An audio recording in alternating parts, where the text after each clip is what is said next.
Rehabilitaciona svojstva umetnosti.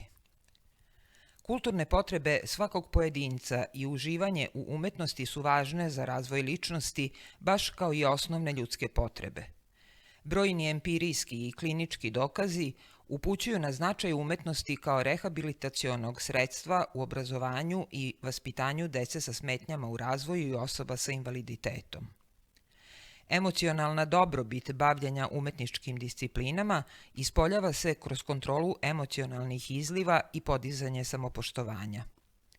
Ljudima sa invaliditetom i teškoćama u razvoju umetnost pruža mogućnost da komuniciraju i sarađuju sa osobama bez invaliditeta, što nije manje važno u socijalnom kontekstu. Umetnost ima sposobnost da izjednači i obogati živote onih koji se njome bave. Likovno stvaralaštvo, kako je opšte poznato, olakšava podnošenje stresa i traumatskih iskustava, razvija motoričke veštine i poboljšava kognitivne sposobnosti. Rehabilitaciono svojstvo likovne umetnosti leži u samom procesu kreiranja, to jest stvaranju odraza svog unutrašnjeg bića, čima se unapređuju i druge socijalne veštine i komunikacija sa okolinom.